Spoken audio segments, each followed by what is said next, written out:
We're playing Vengir matches today. That's about all I got to say. All right, here we go. So Vengir, kind of a funny story. I made my guide talking about how to open with every tribe. Vengir was one of them. I said, don't do the double swordsman opening. But then I had a chat with one of my buddies. He's a really good player, and he said that double swordsman is actually possibly more optimal. So what the heck? We'll try it out, see how it works. We're on a normal map. I would think the double swordsman opening would be better based on, how large the map was. I think it'd be a lot better on smaller maps. Anyway, we're just gonna do Vengir things here. Looks like our opponent is playing Qin Chi. I think we're gonna push our swordsman with our first one, kind of keep them together a little bit. And I suppose for our first tech, we go for hunting.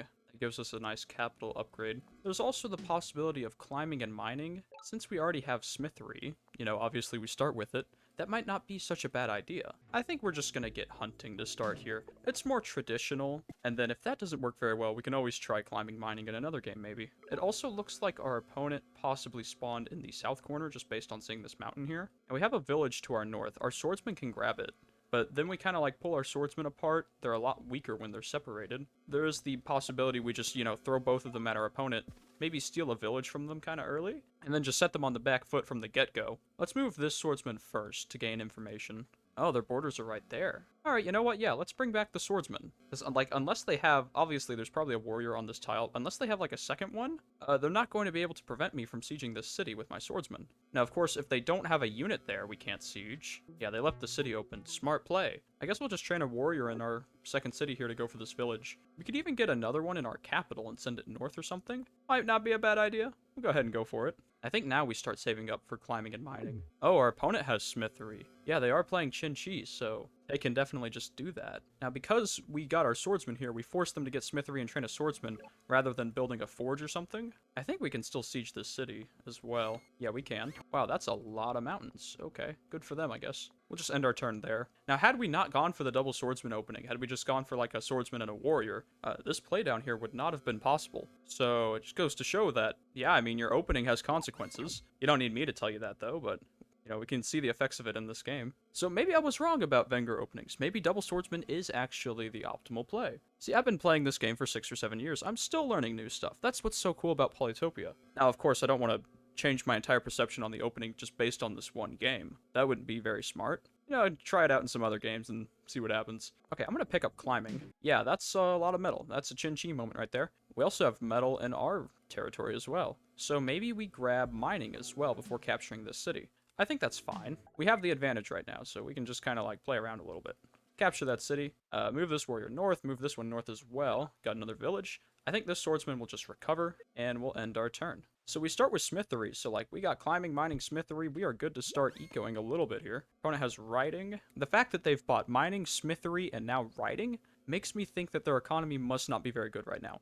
Unless they managed to get a couple mines and a forge down or something. But they trained that swordsman earlier, they trained this rider. That stuff adds up. That's 8 stars right there. Our swordsman has 1 out of 3 kills. I think we just want to bring him south for vision. There's their capital. We'll kill the warrior. Alright, 8 stars. Our opponent can't actually move their rider, hit our swordsman, and bounce into this city. It's safe right now. We could still train a warrior or another swordsman or something. I think I want a warrior, and then we can just upgrade this city over here for a workshop. We want to start getting the economy going a little bit. Now, unfortunately, these 2 cities up here are pretty bad. There's only forest. This one has 1 animal. We have hunting. We don't have forestry, though. You know what I just realized? The Vengir ambience is kind of loud. Should we turn that off? Yeah, let's just chill out a little bit. They're going straight for the ruin. I don't think an 11 health swordsman kills a 10 health rider. Unfortunately. I mean, we could try it. Our opponent got a forge down. Level 2 forge. Let's see. I don't think we want to make a play for their capital, because I could put the swordsman here and move the warrior over. They just train a swordsman, though, and we can't really do much. I'm just going to hit the rider. Yeah, it lives on 1 health. A little annoying, but oh well. We'll move our warrior to gain vision. A rider and a warrior chilling over here. Interesting. I suppose we'll capture both of these villages, but our tech prices are gonna be bad. We can go ahead and upgrade this city over here, take resources, and then we'll upgrade our other city down here and just take a workshop. I'll go ahead and train 1 more warrior as well. I think our opponent is still stuck on 1 city because we yoinked this one from them. So, pretty good for us. So they're putting their rider on that village. Honestly, that's fine. We can maybe push this 1 health warrior towards this village, and then, like, put our warrior on the mountain and kill. Oh, they got a giant. Ooh, interesting. So they have the giant. Are they going to have the units to support the giant? That's the important part. Tell you what, we don't want to push for this village with this warrior, because then the rider can kill it and bounce into the city. I think we just want to, like, I don't know, throw this warrior here, bring this warrior over, kill Mr. Warrior here, and then what we'll end up doing is moving this warrior east. That way, if they try and, like, hit our warrior and bounce into the village, we got a warrior ready to kill it. And we do need to upgrade this city again, because we need to get some sort of unit there. We can just use a mine and a forge. And I think we take resources. We'll just grab a swordsman. Yeah. Next turn, potentially, we put a mine here and border growth. Like, we got some options. No need to promote this swordsman yet. It's not in any danger. We'll just end our turn. So our opponent's running out of units. They have a giant and 2 riders. They're only able to train 1 unit a turn. In fact, we're waiting for them to play right now. They might have given up, even with that giant. You know, I say it time and time again. Giants are strong, but only with proper support. You gotta have the units to back it up. He can't get the units because we took the city from him early because we went with the double swordsman opening. Interesting stuff. Alright, well, let me clean up this game real quick. While I do that, how is everyone doing? I know the uploads have been a little infrequent lately. Frankly, I've just been enjoying other games. I've been playing a lot of Slay the Princess, that's a POG game. Been playing a lot of the Elden Ring DLC, very POG. My latest obsession has been Balatro, that game is so much fun. Well, that is the game. This one was pretty quick, let's do another. We'll just do another normal Drylands map. Alright, we'll stick to double swordsman. It looks like we have a village this way, but it's like in the corner. I want to send swordsman to the center and go crazy. It looks like our opponent is playing Symanti based on their score. That's a problem, actually. I think we do end up playing this game a little differently based on that. We're going to go for the warrior opening. I feel like we can't play super aggressively into Symanti early in the game with swordsman. That's just a recipe for sadness. Speaking of sadness, where's my village at? I was promised a village, and it's not here. Okay. Well, they are playing Symanti. It looks like they took an explorer as their first city upgrade reward, based on their score anyways. Interesting, especially on normal maps. We're going to take hunting, upgrade our capital, and just take a workshop. Well, we found our villages. One of them, you know, looks okay because Symanti terrain. The other one looks bad because Vengir terrain. Seriously, did Symanti really need, like, tons of animals, tons of forest, tons of fruit? Like, it's basically barter. I don't know. Double capture, no tech researched. We're just gonna upgrade this city. Do we want an explorer? It could be a good one. It could also be a bad one. Let's send it. Oh, they're in the east corner. And we found a lighthouse too, but I mean, it wasn't a great explorer, but it did give us some useful information that our opponent spawned in the east corner. What do we do with that information? Don't go east, I guess. There's also a mountain ruin over here. And we got the lighthouse, but like, I don't know, unless we get like climbing and mining or forestry, we're not doing anything with that population. I guess we put our swordsman south. Like, just walking directly into the Symanti player is not optimal. Just grab a warrior, end our turn. I mean, I could get a warrior to go for the mountain ruin. Why not? Opens up the door to mining. Simple turn, just doing Vengir stuff. What do we do with this warrior? I'm afraid our opponent just has, like, boosted hexapods in the fog that we can't see. If I, like, put him south and don't train a unit, then all of a sudden, pew, pew, pew, pew, pew, you know what I mean? Warrior's dead, he's bouncing into the city. Swordsman will have to come back to unsiege. Not a fun time. I could just train another warrior. Feels like kind of a waste, but oh well. Now it's turn 7, so like we could see a centipede coming out very soon as well. Based on the fact that we haven't seen any hexapods yet, I think maybe that's what our opponent's going for. That, or maybe they just really want to hang on to that element of surprise or something. Ah, yep, there it is. Well, what do we do about that? How did he just move it again? Did he get a double centipede here? Gets one, and then gets another one. It gets pushed here, and then he moves it onto the mountain. Oh, no. Alright, well, we can't move on to this village, because centipede's here. We can go for the mountain ruin. Maybe the mountain ruin saves us. We're going to stick our warrior on this mountain for a little bit of vision. Yeah, there's a village there. So he's just kind of holed up, gotten his centipedes, and now we need to find a way to deal with those. I do think we want mining right now. We can upgrade our capital, take resources, upgrade our north city up here, take a workshop, and just bring our warrior back a tile. You know, he might have his shaman here able to boost this guy this turn. I don't want to let our warrior die or anything. Unfortunately, we still got to answer the question, what do we do about the centipedes? And more specifically, how do we defend this city? Because the city's out here on its own. We got no support for it. Mainly because we didn't manage to grab this village. I was a little slow to that one, and now our opponent's punishing us for it. Yeah, there's the second centipede. Ready to walk into this city. What do we do? Ruin gives us population? Cool. I don't see any way to turn this around. I mean, the first game was fine because it was Vengir against Chinchi. Okay, that's one thing. Vengir against Samanti, not very fun. What is the play here? Archery? We can't afford archery. It's 10 stars. We only have 12. I think we're cooked, boys. I think we're cooked again. You know what? I have an idea. Vengir's cool and all. I want to turn with the Super Broken Tribe. I've been making these videos. Oh, we're playing Chinchi. We're playing Vengir. If this city does not have metal, I'm going to scream. Ah! I want to be the one with the good tribe for once. I think I've earned it. Alright, GullYY's Revenge arc starts now. Turn 0 fun guy. Go ahead and stick our shaman right on this forest tile. End our turn. Upgrade our capital for workshop. We're going to train a warrior and boost it. Forgot to check our opponent's score. They could also be Simanti, 640 points. If they like trained a warrior turn 0 instead of getting the fun guy or something. I don't know. Let's move our warrior, move our shaman, end our turn. We have a centipede with hunting, organization, and forestry. We could also go for the ruin. If we get population, then we don't even need forestry. That would be pretty insane. No village down here. Oh well. I think we'll just go for the village. Grab this fun guy, and I'll get one more warrior. Yeah.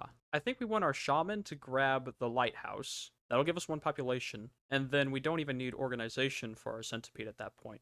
We would just need hunting and forestry, so I think that works out pretty well. Capital upgrades, we take resources. Shaman can go grab the lighthouse, and then I guess we just capture our second city. I mean, we take hunting first, of course. I could delay capture for, like, hunting and forestry. For the purposes of what we're doing, that makes more sense. We'll just end our turn here. So that'll be a turn 5 centipede. Very cool. When I play these random multiplayer matches, I see people play Simanti 2 ways. You either go hexapod spam, or you rush for that first centipede. Also, I don't know why I said I was getting the centipede on turn 5. We gotta buy all the tech. Yeah, we just end our turn there. Like, yeah, I could have chopped here and then upgraded this city, but then we wouldn't have been able to afford the centipede. That's the whole point of what we're doing here. You know, get the centipede early and then run over our opponent. Unfortunately, our shaman isn't in a great spot to boost it, but, you know, that's just something we're gonna have to live with, I guess. Also, our opponent has 2,300 points, so makes me think maybe they're going for the hexapod route. They're going around grabbing a bunch of villages right now. And honestly, I think the hexapods could probably deal with the centipede